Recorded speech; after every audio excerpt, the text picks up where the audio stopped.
Hey, what's going on everybody?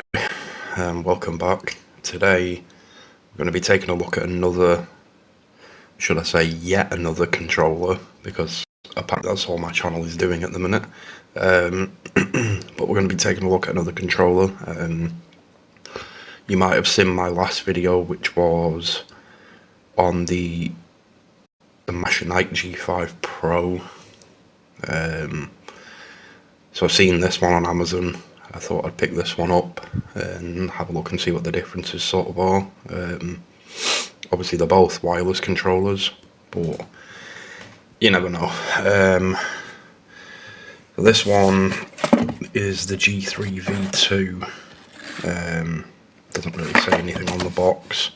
Box took it of a knock. That's Amazon fee, I suppose. Now, this controller, I've used it. It literally arrived yesterday, and then I used it most of the day yesterday just to make sure it all worked and then see how it felt. As you can see, you can get it in black, you can get it in white. I hate white controllers. I just find they get dirty too easy. There's nothing in the box. I've just left it unboxed because who cares? Who cares about an unboxing? So I'll have a look at the charging dock first. So this is the charging stand. Obviously in the back you put your wireless dongle, and then it's a USB Type-C to connect it to your PC. Now it's a similar sort of dock to the G5 Pro's dock, but it is slightly different. But not far off. It wouldn't charge the G5 though, that's the problem. So that's the dock. Now the controller is here. Now the only real differences I can tell between, other than aesthetics, in fact, to tell you what, let me get rid of this box, because then I can put the G5 Pro beside it. Right, so here is that one. Right, so that's the G5 Pro beside it. Now they both have Hall effect sticks, Hall effect triggers, blah blah blah blah blah. I know the button layout actually looks a little bit different in the middle as well, but they are both Machenike controllers. This one doesn't have a removable magnetic faceplate like this one, but if you don't really care about customizing your controller, you wouldn't really care about that. And the RGB is slightly different, so like if we power this one on, you can see this just lights up on these lines, and then the button. Whereas if we power this one up, this one has like RGB sort of rings around each analog stick sort of thing, and you can kind of see the glow inside the chassis of it. Now, like I said, I played with this for about a day.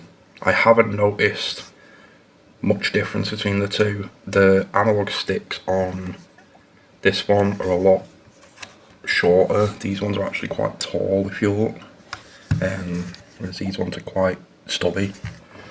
But the sticks feel exactly the same. The bumpers feel exactly the same. I'd actually say the bumpers on this one are actually a little bit nicer. The one thing I do prefer about this controller is the triggers. Now they feel exactly the same as in the like the Hall effect triggers. I think obviously it's both the same sort of Hall effect switch or whatever they're using, but I prefer the shape of these triggers. If you look, it's more like a standard Xbox trigger where they're just flat on the top, so your finger just sits on the top, whereas compared to these ones, there's more of a point to them. You can see the crease in them. so I'm not a massive fan of them on this one. I will use this controller, but I prefer sort of the flat edges on triggers.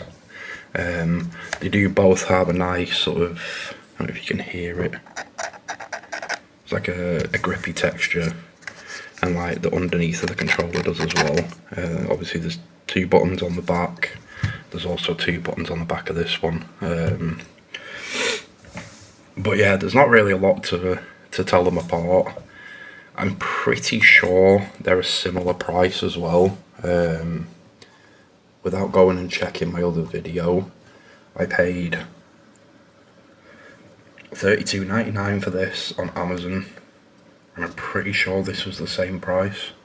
Obviously they're both wireless controllers. They both come with a very similar charging dock. The one thing they do both suffer from is their face buttons are quite like mushy, like you can push on them quite hard. Whereas, like I said in this video, if you buy something like a game, so they're quite tactile buttons. You get sort of like a satisfying click, a bit like a mechanical keyboard has. The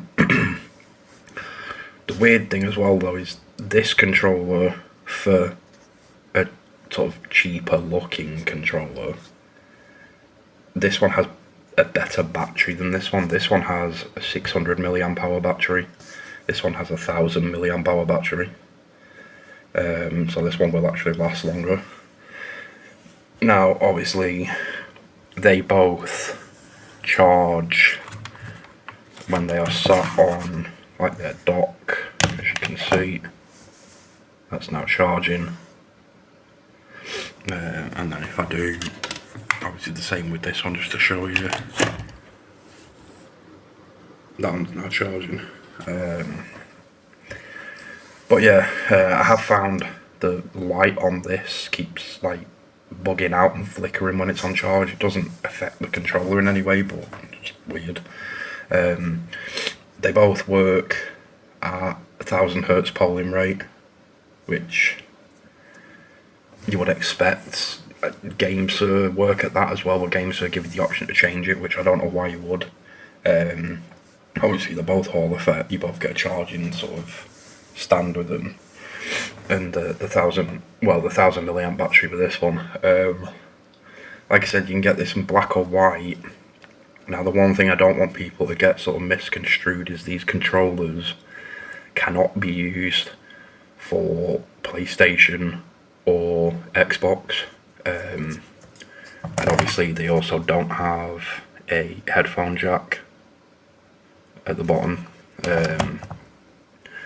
Now they can be used for PC, iOS and Android. Now I'm an Android user, and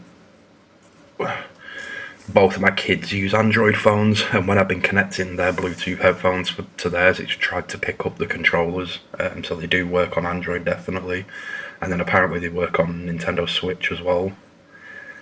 Whether they work on the Switch 2, I don't know, but on the Switch 1 they're fine.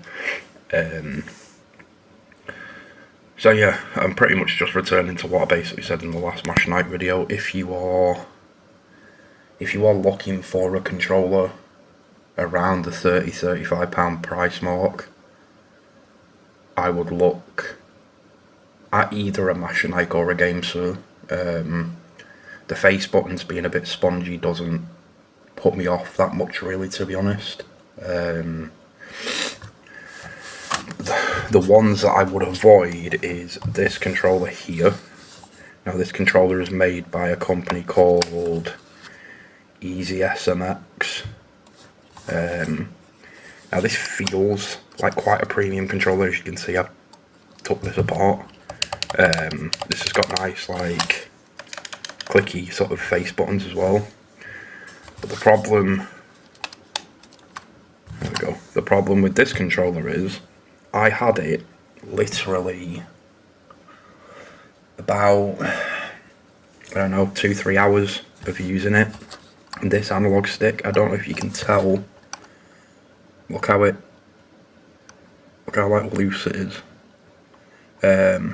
So I took it apart, had a look at what was wrong with it, and where the analog stick sits on like the shaft that goes into the potentiometer, magnometer, whatever it is, the edge of it snapped, and I did that normally playing games within a couple of hours. So avoid easy SMX. I would basically go for, around this price range, I'd go for basically a Machenike or a GameSir. GameSir is slightly more expensive. I did do a video about a month ago of my wireless Cyclone 2 by GameSir. That's probably the best controller I've used to date, like hands down. But I did have a G7 SE as well, which is another great controller. Like I said, you pay slightly more. You pay like 40 to 45, so sort of an extra £10 on top of one of these, but they're worth every penny. There's literally, if you're a PC user or a Switch user or whatever, there's no reason to go and spend £60–65 now on a standard Xbox controller or a PlayStation controller. Just don't do it. Just don't do it. Like, the console companies need to really up their game when it comes to their controller manufacturing, because they suffer from terrible stick drift, and as much as the layout is basically the same, they feel so cheap compared. Like, I don't know how they can charge like £55–60 for like a standard Xbox controller. I think it's a joke. But yeah, what I am going to do is, there is one other company, well, there's two other sort of controllers that I've heard about that I'm going to have to pick up and do a review on. One is by a company called 8BitDo. So I'm going to pick one of them up in the next couple of weeks and review that. And there's another one called a Vader 3, I think it is.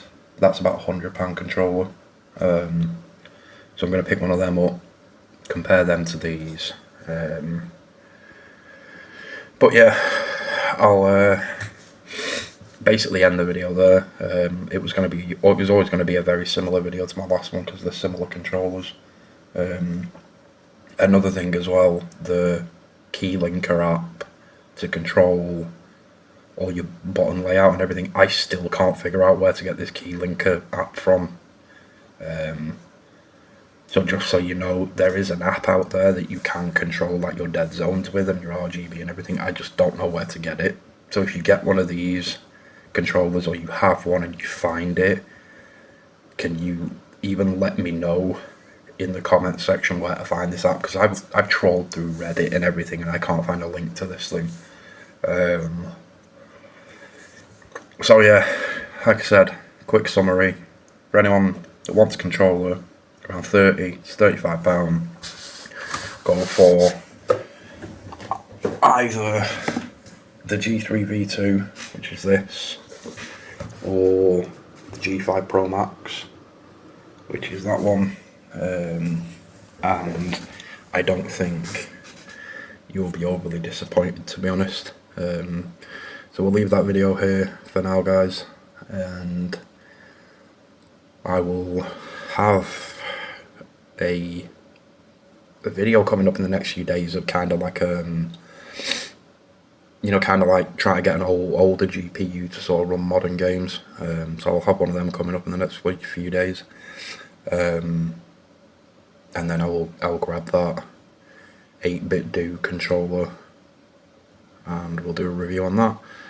So if you wouldn't mind subscribing, because we're now at 101 subscribers, which is great. To be honest, I never expected to even hit 100 subs. If you wouldn't mind subscribing, if you want to catch those videos, and I will catch you all in the next one.